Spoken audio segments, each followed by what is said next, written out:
Britain's fight to repossess the Falkland Islands was the country's biggest and bloodiest military operation since the Second World War. What follows is a pictorial record of that campaign, and it contains scenes that some people will find distressing. But war can also bring out a special kind of comradeship, and there's plenty of that in the story too. Disputes between Britain and Argentina over islands in the South Atlantic go back 150 years at least, to the 1830s, when Britain first decided to settle there. Arguments about sovereignty have been continuous ever since, and at the beginning of April 1982, Argentine forces did what they'd been threatening to do for years. They've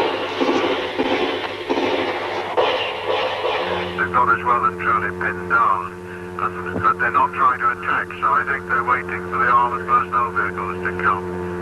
And then I think maybe they'll have another go. The voice of the Governor of the Falklands, talking live from Government House on the island's radio as Argentine troops moved into Port Stanley. It was early in the morning of April the 2nd. Virtually the whole population was listening. How much longer do you think you can hold out, sir? Well, I mean, if they've got 30mm cannon on these armoured personnel carriers, so one or two shots to them and we'd be finished, I'm afraid. Yes, sir. But I'm hopeful that they'll ask for, they'll send somebody in to talk.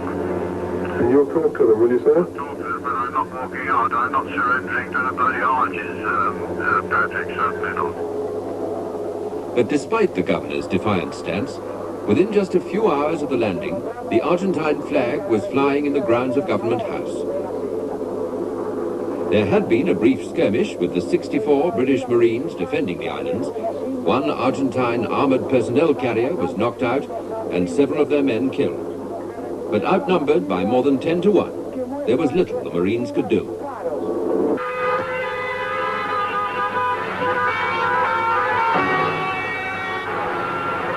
As soon as news of the invasion reached Buenos Aires, the outburst of patriotism verged on hysteria.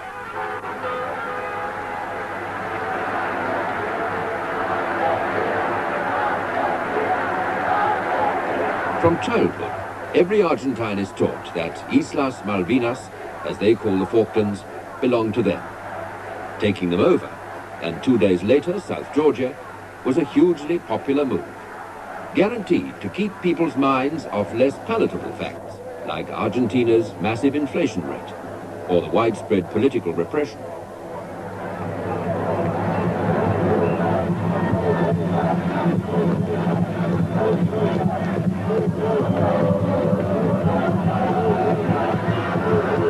The man who had most to gain from the distractions of a successful Falklands invasion was the president, Leopoldo Galtieri.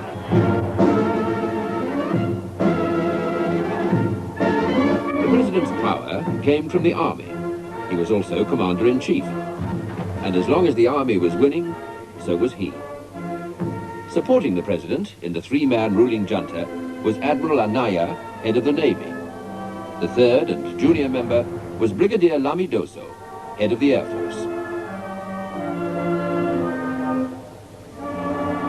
But in their search for ways of exploiting Argentina's strong sense of national pride, what these three men, and the people who advised them, misjudged so totally, was the reaction there would be to their Falkland adventure in Britain.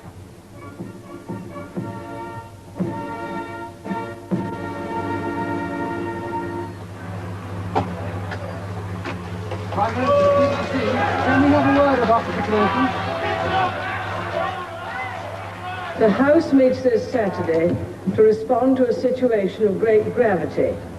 We are here because for the first time for many years, British sovereign territory has been invaded by a foreign power.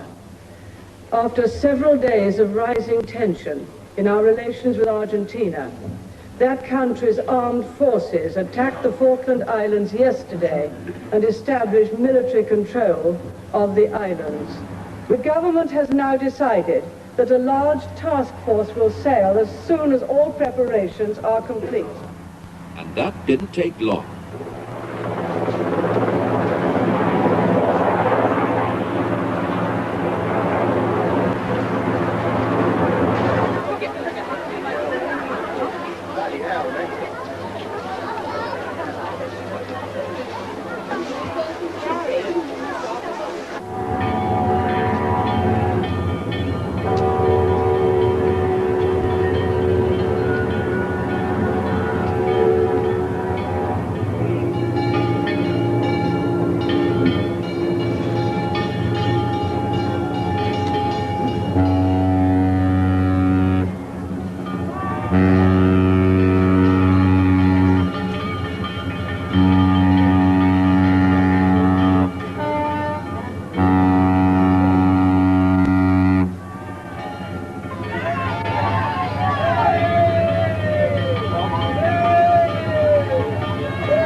Louise, a tough old warrior, followed.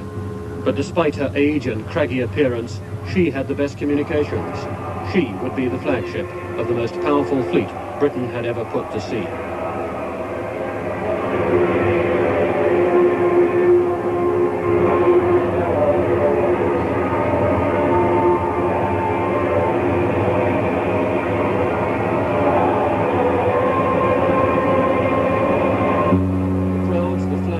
Genuine warmth came from the shore-in waves.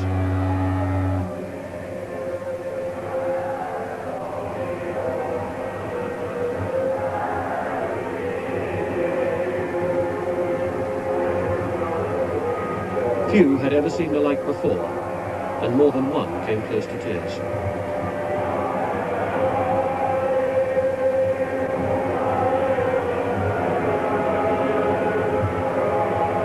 The men in the task force had been too busy preparing for sea to think about what was happening, but it was as though those who stayed behind realized instinctively.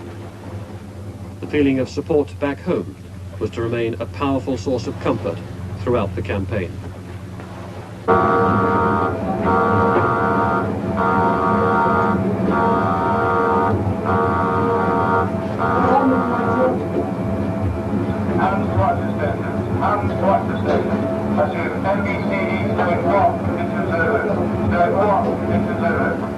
All the way south, what used to be routine drill became steadily more realistic.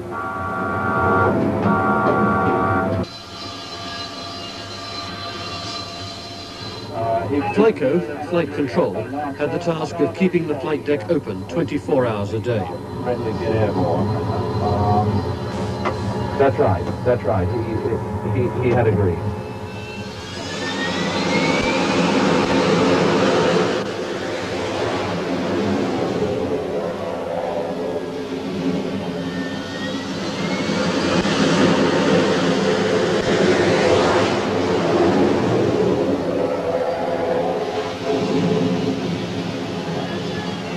What's the score on the three on deck, their serviceability, these three sea hands?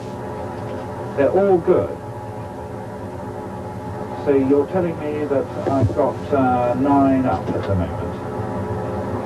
Six airborne and 3 on deck. Okay. That's good. And so the problems of this morning have been rectified now, have they? Of course, the aircraft that's on the roof. Yeah, but what about that undercarriage on the first floor? Okay. That's good.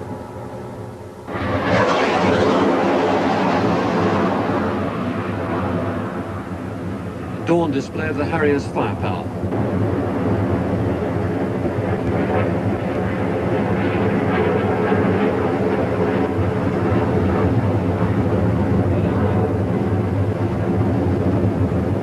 A 1,000-pound bomb, 2 on each Harrier.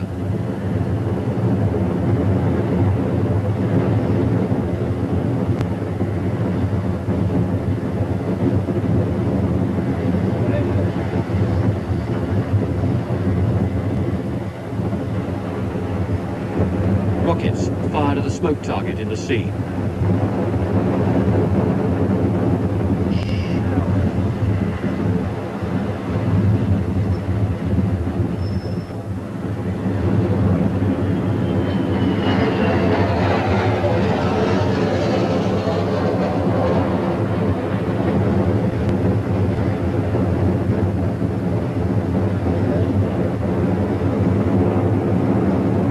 Sidewinder, seeking the heat of a flare, just as it would the exhaust of an enemy fighter.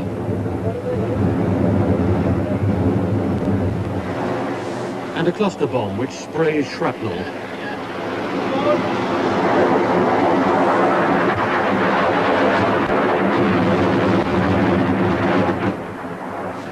Crossing the equator provided a few hours of knockabout humour.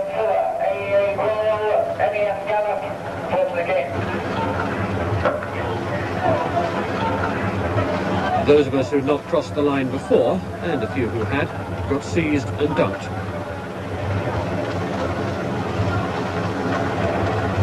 But first we were liberally smeared with flour and water paste.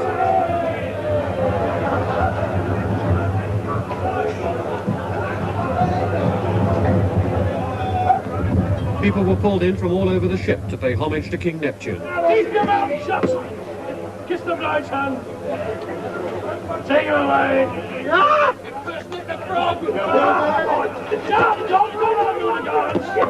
See the judge! No escape was allowed.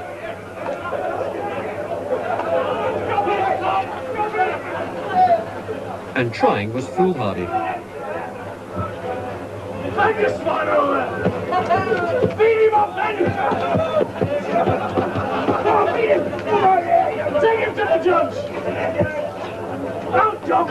Take him to the physician!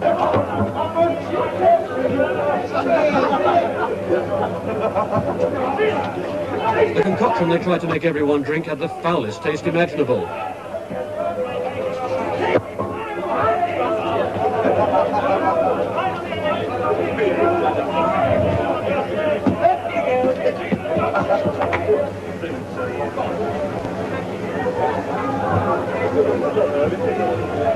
It was all intended to make you remember, on a voyage no one was likely to forget. By the end of the first fortnight in April, Argentina's hold on the Falklands was complete. A massive airlift had brought in more than 9,000 troops and vast quantities of supplies. Planes flew the 800-mile round trip to the mainland every day, building up the garrison with more and more men and material.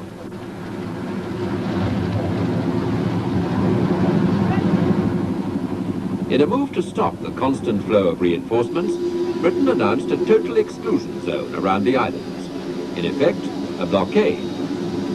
Any Argentine ship, and later it applied to planes too, entering an area within 200 miles of the Falklands was likely to be attacked.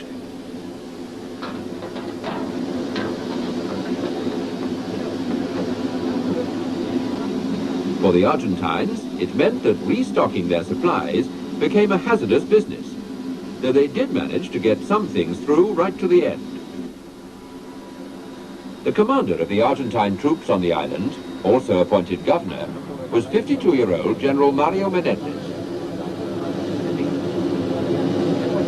He had a reputation as a hard liner, and despite his outward charm, he was a tough soldier who'd made his name fighting rural guerrillas in the remote Argentine outback. Across the ocean, Ascension Island was being converted into the advanced British base from which the invasion would be launched. The task force had split in two. While the warships headed south to enforce the British blockade, the troop ships waited until they were needed. Stores from Britain were decanted through the American airbase.